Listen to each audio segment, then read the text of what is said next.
This is Sonika और आज हम बात करेंगे बहुत इंपॉर्टेंट टॉपिक पर। तो वीडियो में एंड तक बने रहिएगा, अदरवाइज़ आपको दिक्कत हो सकती है समझने में। दोस्तों, आज हम बात करेंगे जो 18-19 के नोटिसेज आने स्टार्ट हो गए हैं, उस पर जो इंटरेस्ट लग के आया है उसको आप कैसे हैंडल करेंगे या फिर आपको पे करना पड़ेगा। जैसे मेरे पास भी 5-6 नोटिसेज आए हैं और उस पर क्या हुआ है, क्लाइंट ने, अच्छे से समझिएगा, थोड़ा सा टेक्निकल पॉइंट है। क्लाइंट ने टैक्स रिटर्न प्रॉपरली फाइल की थी, टैक्स भी प्रॉपरली पे किया था, बट उसने टैक्स की अमाउंट को लेट फाइल किया था। जैसे अप्रैल की रिटर्न है तो उसने जून जुलाई में की थी, मई की रिटर्न है, ऐसे करके 3-3 4-4 महीने का गैप डाल के किया था। डिपार्टमेंट ने हमें नोटिस इशू किए हैं कि आपको ये जो गैप है, ये जो बीच का गैप है, आप समझ रहे हैं, अप्रैल की रिटर्न अगर जून में फाइल हुई तो जो 30 या 60 दिनों का गैप आया उसका हमें इंटरेस्ट पे करना है। तो दोस्तों, इसके हमें नोटिस आए और मेरे पास जितने नोटिस आए उसमें मैक्सिमम डिमांड जो निकली थी हमारी वो अराउंड 4 से 5 लाख की डिमांड है। तो दोस्तों, क्लाइंट आपके भी क्लाइंट ऐसे ही होते होंगे जो जिनकी भी काफ़ी डिमांड्स होती होंगी। तो इस बात में आपको कैसे उन्हें हैंडल करना है। दोस्तों, बहुत ही एक अच्छी मैंने एक केस पढ़ा और केस में ये था कि अगर आपके क्लाइंट के पास आईटीसी रखा हुआ है, मान लीजिए आपके क्लाइंट ने 10 लाख की सेल की है और 20 लाख की परचेजेज है उसके पास, तो जो 10 लाख का एक्स्ट्रा इनपुट है वो आपके क्रेडिट लेजर पे नज़र आ रहा होगा पर मंथ, राइट। जैसे आपके अप्रैल में उसने 20 लाख की परचेज कर ली और 10 लाख का उसका आउटपुट है, तो उसने 10 लाख के ऊपर टैक्स पे कर दिया और 10 लाख का जो एक्स्ट्रा इनपुट था वो उसके क्रेडिट लेजर में नज़र आ रहा है। और उस केस में अगर उसने टैक्स भी मान लीजिए जून में फ़ाइल किया, मान लीजिए उसने रिटर्न जो थी जून में फ़ाइल की, बट उसने सेल परचेज प्रॉपरली की हुई थी, परचेज ज़्यादा थी, उसका इनपुट आ रहा था, तो उस केस में आप टैक्स पे कर रहे हैं जून में या जुलाई में, राइट। तो आपने टैक्स उस क्रेडिट लेजर से पे कर दिया। लेकिन दोस्तों, यहाँ पर एक ट्विस्ट है। अब आपको नोटिस आया इंटरेस्ट पे करने का, तो अब आपको इंटरेस्ट नहीं पे करना है, 1 रुपये का भी इंटरेस्ट नहीं पे करना है।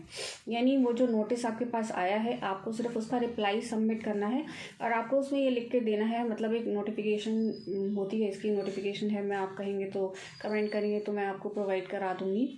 इसमें आई थी, अगर आप अपना टैक्स जो आउटवर्ड लायबिलिटी है, अगर आप उसे अपने आईटीसी से पे कर रहे हैं तो आपको उसके ऊपर इंटरेस्ट पे करने की ज़रूरत नहीं है। ये बहुत इंपॉर्टेंट पॉइंट है दोस्तों। इंटरेस्ट के बहुत सारे नोटिस इशू हुए हैं, आई थिंक लाख के ऊपर रिज्यूम हुए होंगे, तो काफ़ी नोटिस इशू हुए हैं। मैं दिल्ली, यूपी और हरियाणा का काम करती हूँ, तो मुझे आइडिया है, क्योंकि मेरे पास यूपी का केस भी लगा हुआ है, हरियाणा का भी लगा हुआ है।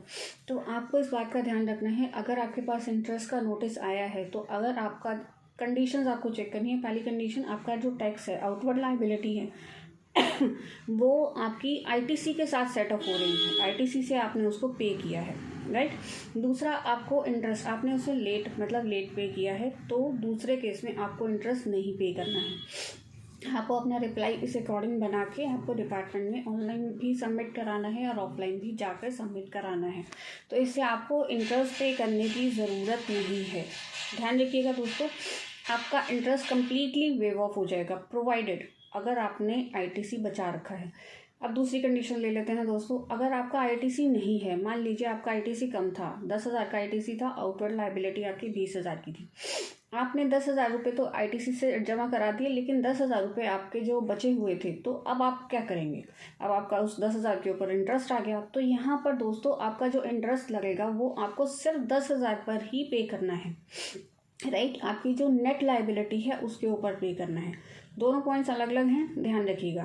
तीसरा पॉइंट, इंटरेस्ट में क्या होता है दोस्तों, जब आप आप मान लीजिए आपका आउटवर्ड लायबिलिटी आपकी 10 लाख की है और आपकी टैक्स जो है आपका 15 लाख का है, तो आपको क्या करना है, उस 10 लाख को 15 लाख में से लेस कर देना है, सेटअप कर देना है, बैलेंस आपका कैरी फॉरवर्ड हो रहा है, तो वो आईटीसी में जो है आपका क्रेडिट लेजर में नज़र आ रहा है।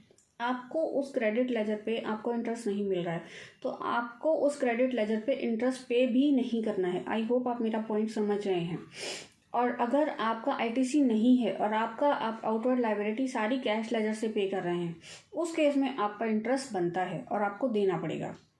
अगर आपकी रिटर्निंग अप्रैल की, जून, जुलाई या वट आपका डिफरेंस रहा है 100 डेज, जो भी डेज का डिफरेंस रहा है, आपको इंटरेस्ट पे करना पड़ेगा। थोड़ा सा टेक्निकल है, अगर आप ध्यान से समझेंगे मेरी बात को तो आपका जो नोटिस का रिप्लाई है जो मैंने आपको समझाना चाह रही हूँ वो आप बना चुके हैं इन्हीं मेरे वीडियो के डिस्कशन से। मैं बहुत ही जो आजकल प्रैक्टिकल नोटिस आ रहे हैं, जो आजकल नोटिस के अंदर पॉइंट्स कवर हो रहे हैं, मैं इस टाइम पे जो वीडियो बना रही हूँ उन सब प्रैक्टिकल पॉइंट्स को कवर करके बना रही हूँ।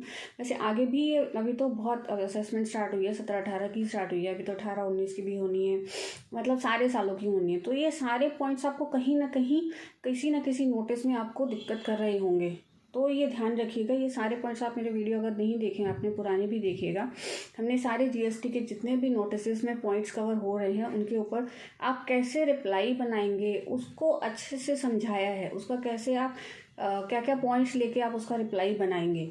अगर आपको फिर भी दिक्कत लगे तो आप मुझे कमेंट करके बता सकते हैं, मैं उसका एक सेपरेट नोटिस का एक वीडियो बना दूंगी। अगर आपका पॉइंट डिफरेंट है और उसके अंदर कुछ और पॉइंट आया हुआ है, किसी और पॉइंट पर आपको असेसिंग ऑफिसर ने नोटिस इशू कर रखा है, या फिर कुछ और पॉइंट है लाइक 9 पे नोटिस इशू कर रखा है, 9 पे भी बहुत सारे नोटिस इशू हुए हैं, और आपकी 9C फाइल हो रखी है, 9C में भी बहुत सारे पॉइंट्स आए थे दोस्तों। जैसे 9C में रीको नहीं लगी हुई थी, रीको के अंदर अगर लगी हुई थी तो उसमें भी बहुत सारे पॉइंट्स थे कि आप रीको के अंदर क्या क्या पॉइंट्स, किस तरीके की रीको बनी होनी चाहिए।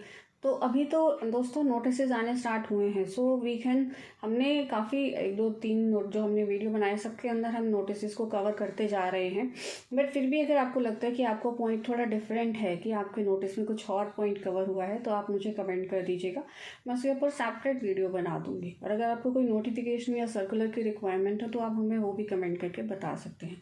तो आई होप आपको ये वीडियो इंफॉर्मेटिव लगा होगा। अगर इंफॉर्मेटिव लगा हो तो प्लीज़ शेयर करिएगा, सब्सक्राइब करिएगा। थैंक यू, मिलते हैं दोस्तों नेक्स्ट वीडियो में।